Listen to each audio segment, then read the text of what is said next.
que vous allez bien. Écoutez, moi ça va super et aujourd'hui je vous retrouve pour une toute nouvelle vidéo YouTube. Je suis très contente de vous retrouver aujourd'hui. Je filme cette vidéo quelques jours avant la rentrée et je vais pas vous cacher qu'avec le déménagement, j'ai absolument pas eu le temps de penser à la rentrée. Effectivement, je rentre en L3 dans quelques jours. J'ai pas du tout réalisé ma to-do list de l'été.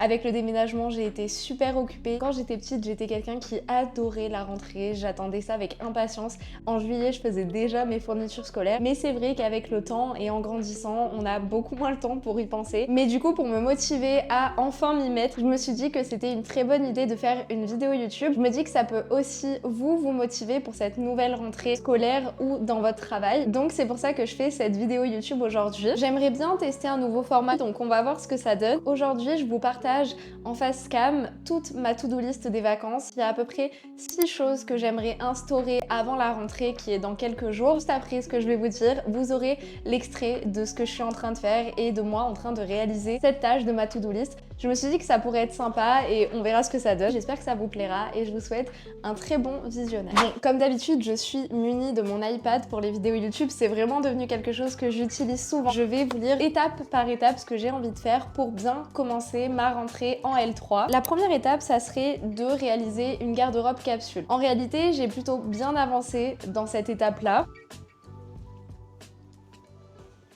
Effectivement, j'ai fait un petit peu de shopping ces derniers temps. Je vais vous laisser avec les extraits de chaque pièce que j'ai achetée avec les références. Mais avant ça, j'aimerais vous expliquer ce que c'est une garde-robe capsule parce que peut-être que tout le monde ne connaît pas. En réalité, une garde-robe capsule, c'est une garde-robe qui est composée de peu de vêtements, mais des vêtements que l'on peut réutiliser dans plein de tenues différentes. Selon moi, c'est plutôt une garde-robe qui est remplie de vêtements classiques, de bonne qualité et des vêtements qui vous vont bien et qui peuvent tous matcher ensemble. Du coup, généralement, une garde-robe capsule, elle est composée de vêtements aux couleurs un peu uniformes. Par exemple, moi j'ai pris beaucoup du blanc, du noir ou du gris et ce sont des vêtements du coup qui vous permettent d'avoir une bonne base et vous avez juste à les accessoiriser entre guillemets. Pour vous contextualiser un petit peu, ces derniers mois j'ai déménagé. J'ai été amenée à faire énormément de tri dans mes vêtements, ce qui fait que je suis repartie littéralement à zéro. Dans un des derniers vlogs que j'ai posté, j'ai donné énormément de vêtements à Emmaüs. J'ai aussi vendu pas mal d'habits sur Vinted et j'ai aussi donné à des amis mes habits que je n'utilisais plus. Mais du coup, moi, je me suis retrouvée avec très peu d'habits. J'étais dans une énorme recherche de mon style vestimentaire parce que, en réalité,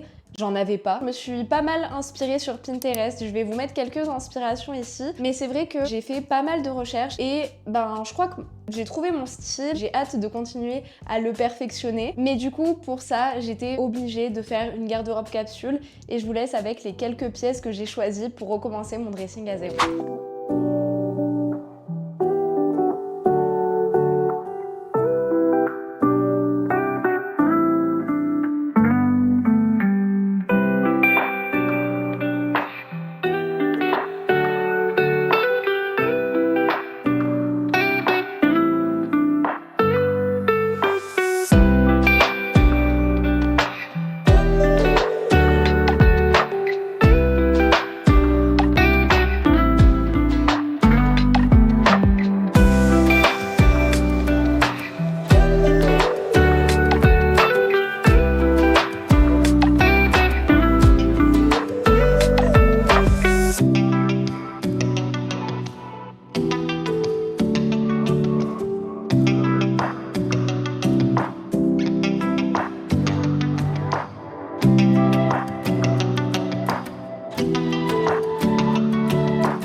J'espère que ça vous donnera des idées de tenues pour la rentrée. Je vais peut-être poster quelques TikTok par rapport à cette garde-robe capsule. Donc je vous laisse mon TikTok juste ici parce que personnellement, c'est grâce à des vidéos comme ça que j'ai trouvé ce concept de garde-robe capsule et franchement, je regrette pas. Maintenant, j'ai trop hâte d'aller refaire du shopping pour acheter quelques pièces fortes. Par exemple, ajouter quelques chemises à mes tenues basiques ou encore ajouter des jolies vestes colorées ou autres parce que là, j'avoue que ça reste encore très sombre. La deuxième étape que j'ai notée dans mon iPad, c'est de réorganiser complètement mon espace bureau. Il y a 2 semaines avec Rodrigo, on a enfin acheté un nouveau bureau qui est beaucoup mieux par rapport à l'ancien parce qu'il y a beaucoup plus de place et il est vraiment beaucoup plus pratique, notamment parce qu'on est 2 à l'utiliser. J'ai envie de totalement le réorganiser, mais j'ai quand même envie de garder un résultat assez minimaliste, quelque chose qui ne soit pas trop chargé comme l'ancien. Je vous mets une photo juste ici. L'ancien était assez lourd, assez gros, assez imposant. Il y avait vraiment beaucoup de choses dessus. J'avoue que repartir sur une nouvelle base avec quelque chose d'assez épuré, ça me fait plaisir, mais j'ai quand même envie qu'il me plaise, de rajouter quelques touches un peu sympas. Pour aménager cet espace, j'aimerais beaucoup faire un tour chez Emma. Ce magasin vient d'ouvrir à Montpellier, j'ai jamais eu l'occasion d'y aller de ma vie, donc j'espère que ce passage chez Emma sera concluant et que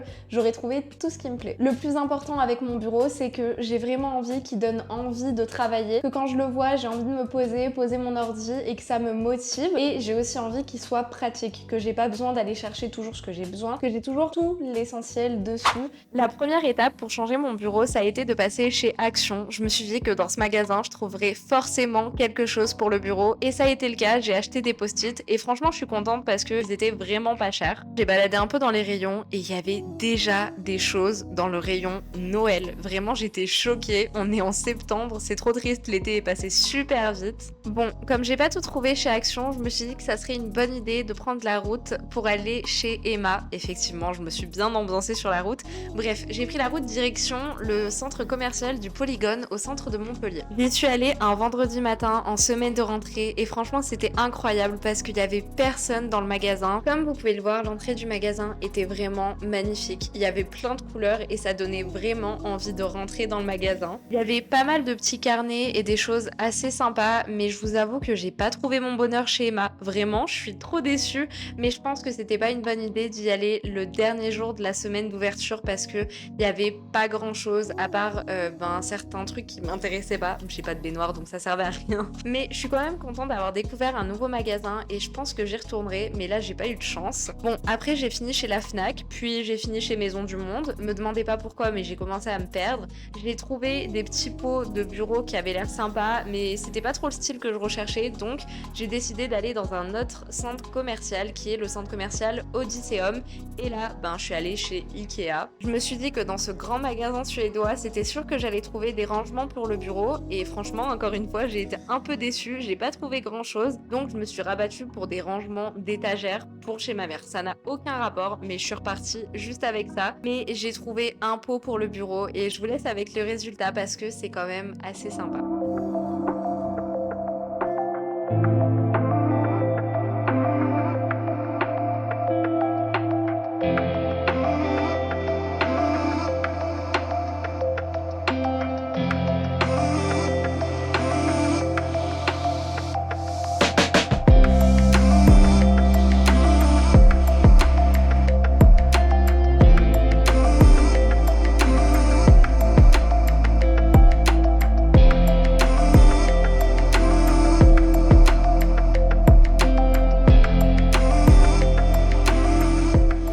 Bon, comme la rentrée approche dans quelques jours, il faut obligatoirement faire son sac de cours. J'ai longtemps réfléchi à acheter un nouveau sac de cours, mais j'en ai déjà plusieurs, enfin j'en ai un, et j'ai un tote bag aussi. J'avais vraiment dans l'optique de racheter un nouveau sac si je le trouvais en seconde main, parce que les sacs, quand je regarde des TikTok, je vous mets des extraits juste ici, ça coûte extrêmement cher. Je voulais pas mettre 80, 100 euros dans un sac pour les cours, sachant que je vais l'user de malade. Du coup, il y a quelques jours, je suis allée chez Emmaüs. Vous me connaissez, avec Rodrigo, on aime bien y aller. On fait toujours des bonnes affaires là-bas. J'ai trouvé un sac à main à 5 euros. Pour l'usage que je vais en faire, je me dis que ça vaut complètement le coup. Ça va pas m'angoisser de l'user parce que je l'aurais pas payé 100 euros et quelques. Mais du coup, le sac à main ressemble à ça. Je sais que tout le monde n'aimera pas. Moi, je sais que Rodrigo n'a pas aimé. Personnellement, je trouve qu'il est extrêmement pratique parce que devant, vous avez une petite pochette qui est parfaite pour ranger les clés de la maison, ranger mon téléphone, enfin toutes les petites choses que j'ai souvent besoin. Et à l'intérieur, vous avez 3 compartiments qui est vraiment parfait pour pouvoir ranger mon ordi, un cahier si j'en prends un pour la fac, ou ranger ma gourde et tout ce que j'ai besoin pour l'université. Et vous avez aussi une autre petite pochette ici. Donc vraiment, je pense que je vais clairement saigner ce sac. Aussi, pour mettre dans mon sac, j'ai envie de racheter une plus petite pochette d'ordinateur parce qu'actuellement, j'en ai une qui est assez imposante. En fait, c'est même pas une pochette, c'est littéralement littéralement un mini sac. Ça prend beaucoup trop de place juste pour transporter mon ordi qui est pas si gros que ça. La quatrième étape dans ma préparation pour la rentrée, c'est de remettre un peu à jour tous mes appareils électroniques. Ça a l'air un peu bizarre dit comme ça, mais en fait j'aimerais bien réorganiser un petit peu la mise en page, que ce soit de mon fond d'écran d'ordinateur, de mon fond d'écran de téléphone ou encore de l'organisation de mes cours sur Word. J'ai envie de repartir sur quelque chose de nouveau parce que c'est la rentrée, j'ai envie de changer un petit peu mes habitudes, mais du coup je vais essayer de rechercher un petit peu sur Pinterest des inspirations. Je vous laisse avec le résultat. Donc je vais vous montrer rapidement ma manière de prendre les cours, mais du coup mon écriture préférée pour prendre mes cours c'est celle-ci. Je vous l'affiche là parce qu'elle est un petit peu longue et je vais vous montrer rapidement mon code couleur. Et finalement j'ai pas voulu trop changer ma manière de prendre les notes, j'ai pas voulu changer mon code couleur etc. J'ai juste changé mon écriture, donc ça change un petit peu, mais je vais vous montrer rapidement mon code couleur. Du coup voilà un petit exemple d'un de mes cours que j'ai eu depuis la rentrée, parce qu'au moment où je filme j'ai déjà eu un cours à l'université, mais du coup ça ressemble à ça. C'est pas le plus beau des cours, mais moi il me va très bien parce que en fait j'ai essayé de garder le même code couleur que j'ai depuis la L1, donc je vais vous expliquer rapidement. En vert vous avez tout ce qui est définition, en violet entre parenthèses c'est tous les exemples que les profs vont donner. Ce qui est souligné c'est des choses importantes, ce qui est encadré souvent c'est des synthèses de ce qui a été dit, tout ce qui est en bleu c'est des auteurs, tout ce qui est en rouge c'est des synthèses de ce qui a été dit et qui est important, mais c'est pas une synthèse comme que je mets encadré. Tout ce qui est surligné en jaune c'est plutôt des concepts. Je me suis rendu compte que le plus important c'était d'avoir un cours qui nous aide à l'apprendre. J'avais envie d'améliorer un peu cette mise en page, ce que j'ai réussi à faire parce que j'ai changé d'écriture qui est beaucoup plus belle que la Arial classique, donc j'ai quand même gardé mon code couleur qui est quand même très très cool et je vous invite vraiment à faire ça. L'avant-dernière étape, elle va se baser sur mon quotidien pour l'année scolaire. Je vous explique. Actuellement, vous le savez tous, je suis en couple et c'est vrai qu'on n'a pas toujours beaucoup d'inspiration pour les recettes. Depuis 2 ans, on est indépendant. C'est vrai qu'à force, je crois qu'on a testé plein de recettes. La liste est longue. Honnêtement, on en a marre de manger toujours les mêmes choses. Donc, j'ai essayé de produire un petit e-book avec plein d'idées de recettes regroupées dans un seul endroit. Comme ça, quand on n'a pas d'idée pour cuisiner, hop, on regarde cet e-book et il y a tout plein de recettes que nous, on aime manger. J'ai fait une liste avec un peu différentes catégories, etc. Enfin bref, je vous laisse l'e-book en barre d'infos. Je sais pas encore s'il sera payant ou pas. Actuellement, je suis en train de le faire et c'est assez long à réaliser. Mais du coup, je l'ai réalisé avec l'aide de plusieurs abonnés sur Instagram. Je l'ai aussi fait avec mes idées et j'ai aussi ajouté une section sur des spécialités brésiliennes. En réalité, j'avais aucune inspiration pour cuisiner et créer un petit livre comme ça m'a beaucoup aidé. Mais vous pouvez faire beaucoup plus simple si vous êtes à ma place. Moi, j'ai commencé à faire tout d'abord une liste de recettes sur mon téléphone. Je vais vous la montrer. Elle est juste là. Il y a 5 recettes par catégorie, mais je peux en ajouter plus. Si vous faites ça sur votre téléphone, quand vous n'avez pas d'inspiration, vous regardez qu'est-ce que vous avez un peu envie de manger. Si vous avez envie de manger quelque chose avec beaucoup de légumes, vous allez dans la liste de légumes et vous regardez un peu ce qui vous plaît. Et aussi, une autre idée que je peux vous proposer, c'est de faire un album sur votre téléphone avec des photos de toutes les recettes que vous avez déjà réalisées. Comme ça, quand vous allez dans cet album, ça va vous inspirer. Vous allez dire « Ah ok, ces pâtes-là, elles étaient bonnes, on va les refaire ». Je sais aussi qu'on m'a beaucoup conseillé d'utiliser ChatGPT, de lui dire un peu tous les aliments qu'on a dans notre frigo et il nous crée une petite recette, parce que notamment pour les personnes sportives etc, vous pouvez mettre vos conditions si vous voulez quelque chose avec plus de protéines, moins de glucides etc, donc c'est pas mal. Et aussi la dernière chose que j'ai retenue, c'est d'utiliser l'application Joy. C'est une application qui vous propose des recettes déjà toutes faites et qui vous fait la liste de courses en fonction de ces recettes. Enfin bref, pour cette nouvelle rentrée, j'ai envie qu'on ait une charge mentale en moins avec des recettes simples à faire, pas chères et qui seront rapides à faire au quotidien. C'était vraiment quelque chose que je voulais faire.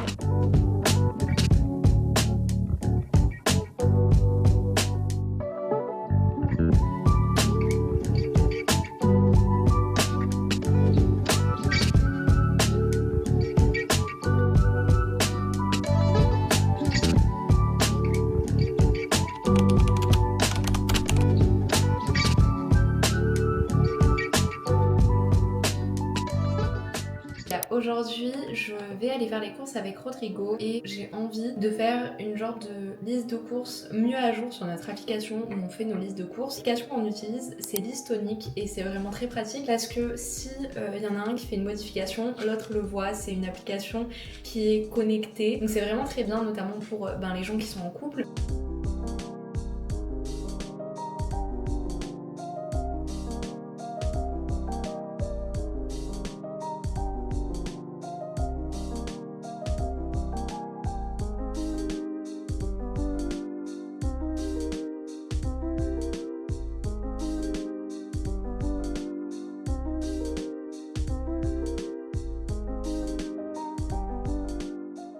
Une des dernières choses qui est sur ma liste de choses à faire avant la rentrée, c'est de enfin me réinscrire à la salle de sport. Effectivement, ça faisait plusieurs mois qu'avec Rodrigo, on n'y allait déjà pas dans notre ancien appart. On avait résilié nos abonnements, on n'y allait plus par flemme, par manque de temps, par manque d'énergie et aussi parce que la salle était beaucoup trop loin de chez nous, ce qui était extrêmement démotivant. Attention, je suis pas en train de nous dédouaner, c'est nous qui nous sommes inscrits, personne nous a forcé. Mais du coup, c'est vrai qu'on avait eu une grosse perte de motivation. Pourtant, avec Rodrigo, on aime beaucoup le sport, c'est quelque chose qu'on apprécie. C'est vrai qu'on n'a pas du tout eu le temps. On a déménagé, donc vraiment, on pouvait pas se permettre de se réinscrire à quelque part. Mais du coup, avec notre déménagement, on a accès à une nouvelle salle qui est vraiment à côté de chez nous. Donc j'aimerais beaucoup qu'on s'y inscrive pour la rentrée de septembre. Aussi avec l'aide de Rodrigo, comme il a fait des études dans l'éducation physique. Aussi avec l'aide de plusieurs filles sur TikTok qui partagent des programmes vraiment sympas. Je vais essayer de me personnaliser un programme pour reprendre la salle. Donc n'hésitez pas à me dire si vous voulez une vidéo basée sur ma reprise du sport. J'avais noté cette idée de vidéo depuis un moment, mais j'aimerais bien faire 1 ou 2 semaines de vlog en train de vous montrer mes séances, en train de me motiver. Parce que malgré mon envie de refaire du sport, c'est vrai que des fois c'est un peu dur de trouver la motivation. Et je me dis que si je partage ça avec vous, peut-être que ça me donnera plus envie et je me dis que ça pourra donner envie à d'autres personnes. J'ai pas d'objectif en tête physique, j'ai juste envie d'être en forme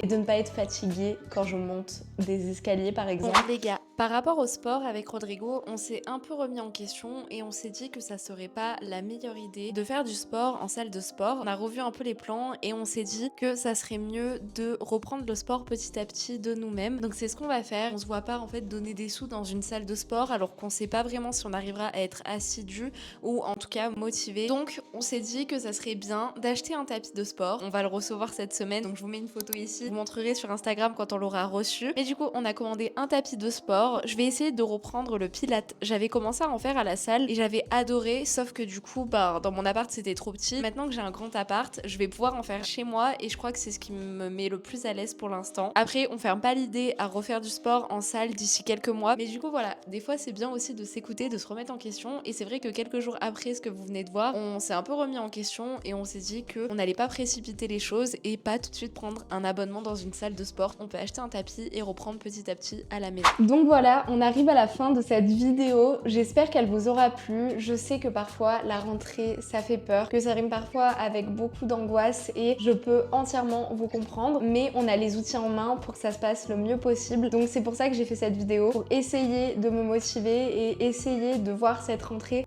plus positivement. Personnellement, je rentre en L3, c'est ma dernière année de licence. Je sais que ça va être rythmé par beaucoup de stress avec l'arrivée des masters, mes derniers semestres à valider à l'université. Mais du coup, je suis contente d'avoir filmé cette vidéo parce que ça m'a motivée à faire des choses que je n'aurais peut-être pas fait si je n'avais pas filmé, tout simplement par manque de temps ou par flemme. Je profite de cette vidéo pour vous souhaiter à tous une très bonne rentrée, que ce soit scolaire ou dans le travail, en espérant que cette rentrée soit rythmée par beaucoup de positivité. La semaine prochaine, je rentre donc à l'université et j'aimerais vous filmer ma semaine de rentrée comme j'avais fait pour la L2. Ah aussi, je suis désolée si la luminosité a baissé au fil de la vidéo. C'est actuellement le coucher du soleil, mais je voulais absolument filmer. J'espère que ça vous dérange pas trop, que la qualité ne sera pas trop médiocre. Sinon, je suis désolée. Mais voilà, j'espère qu'on s'est bien motivés tous ensemble et je vous souhaite à tous encore une très belle rentrée.